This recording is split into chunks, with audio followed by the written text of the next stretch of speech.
Hey YouTubers, and welcome back to Tony the Technician's channel, and today we're going to carry on with painting the engine bay. The paint that I got is just engine enamel, and I got it because it stands up to 550 degrees, and as you guys know, the engine bay does get really hot. Obviously not that hot, I could have went with something else, but I think this will come out pretty good. It's a satin black. I didn't want to go flat black, but I didn't want to go gloss black, so we'll see how it comes out. I did already paint this front part right here, and it's got a semi shine to it, but not like super glossy, which is exactly what I'm looking for. But the other thing that I'm looking for is a lot of cheaper rattle can paint jobs. When you do sprays back and forth, you end up being able to see them.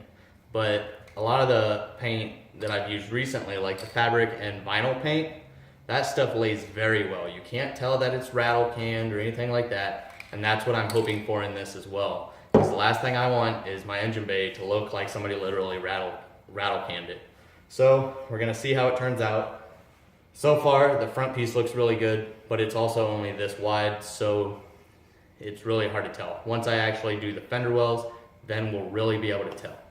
But before we get started, so I watch a lot of tool reviews and toolbox tours and tool hauls on YouTube. I watch a lot of you guys, and I noticed a lot of people have been going to pawn shops a lot lately and finding good Mac tools, Matco, Snap-on. There's a lot of good tools out there, and it seems like a lot of these people know their pawn shop pretty well. They say that they got pretty nice salesmen and stuff like that. Well, here where I am, I went to like 5 pawn shops today, and I think it was 2 of them had Snap-on and Mac and Matco stuff. One of them was just ridiculously expensive.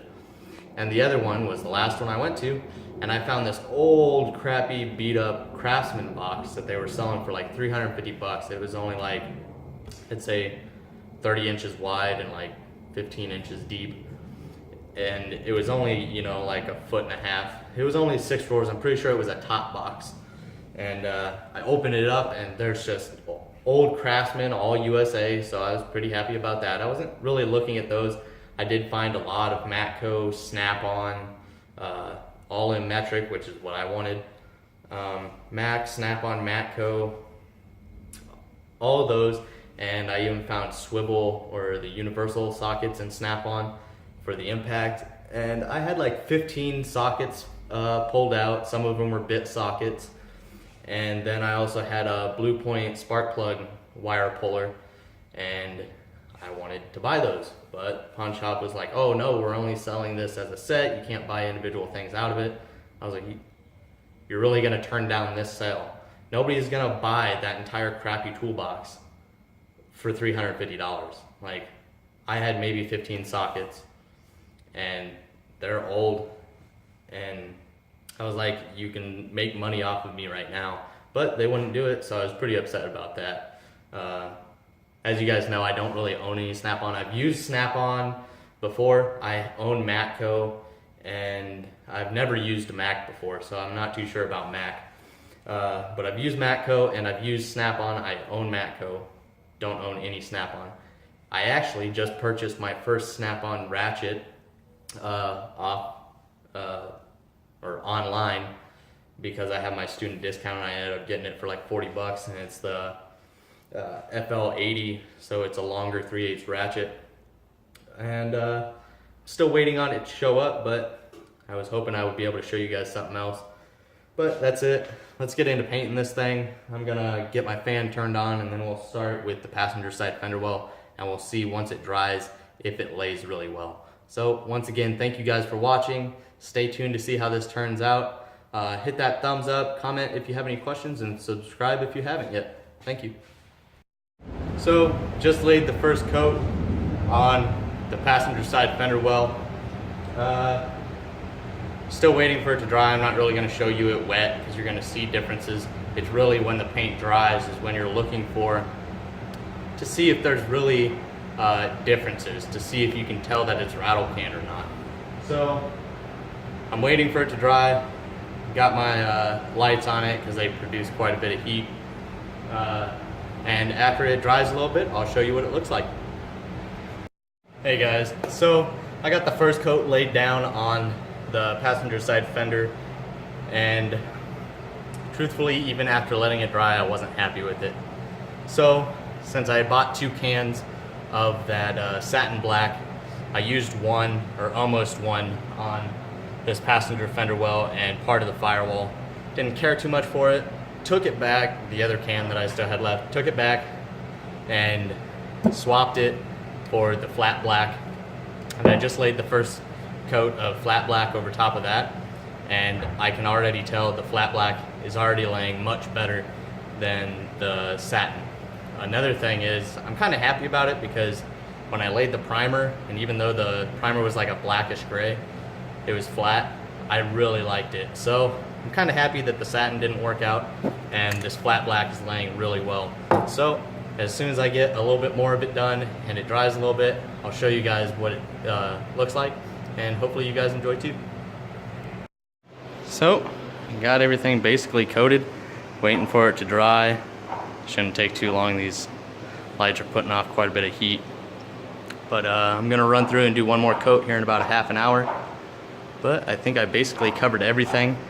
Once I get that done, I should have enough paint left over to remove these bags and really take a look and see what I need to touch up.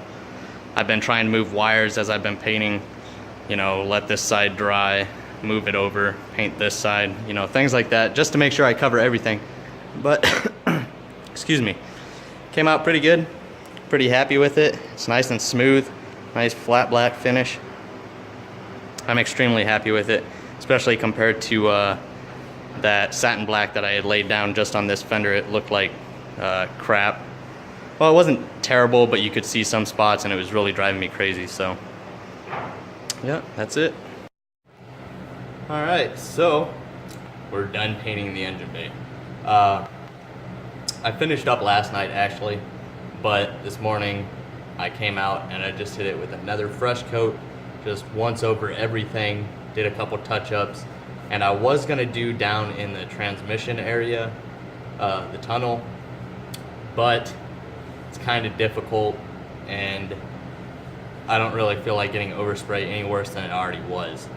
So later on, when I actually have the car up in the air and I have the transmission, everything's about to go in, when it's easily accessible, I will go in and actually paint the tunnel.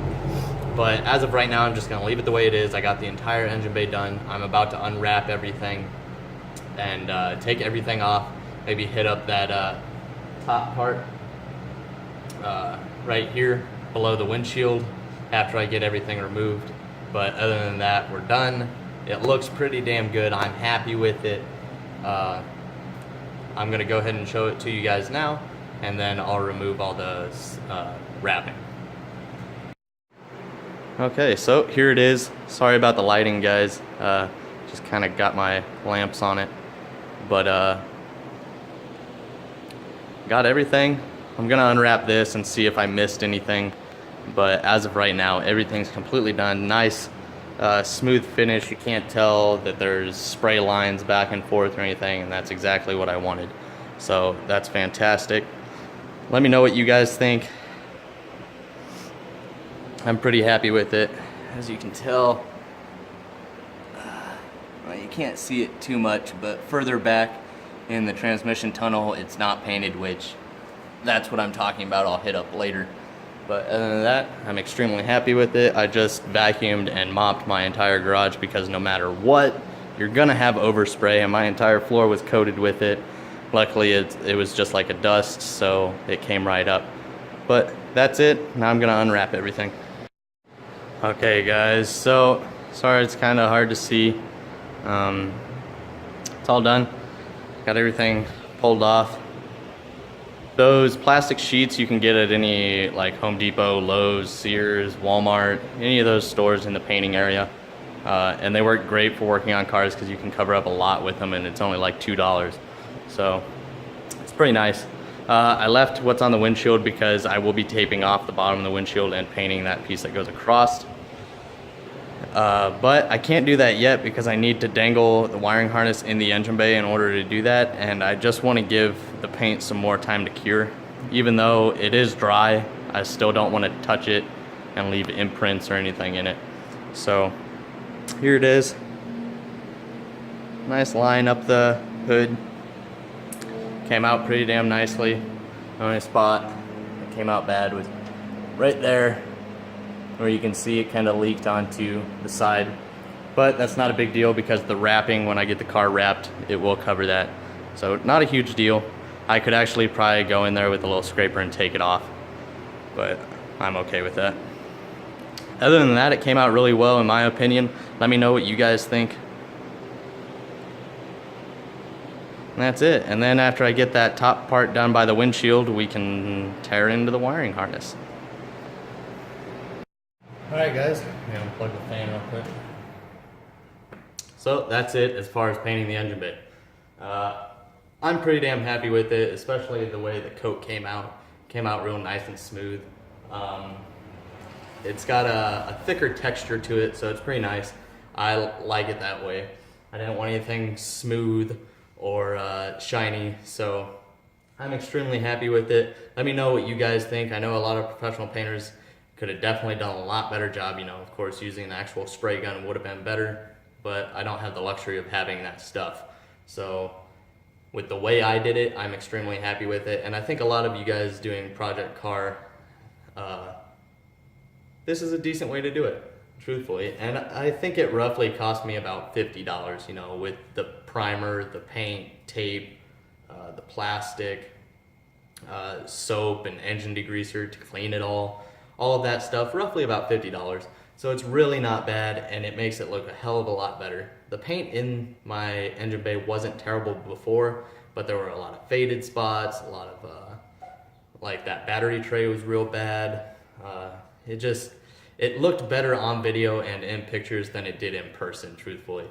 So the way it turned out, I'm extremely happy with it. Let me know what you guys think. If you enjoyed this video, hit that thumbs up. If you have any questions or suggestions, you know, for anybody else that's getting ready to do this, please leave them in the comments below. And if you're not a subscriber yet, please subscribe. Thank you guys so much for supporting my channel. And my next video will be Tool Talk episode 18. I know a lot of you have been waiting for it. So thank you guys once again for watching. See you guys next time.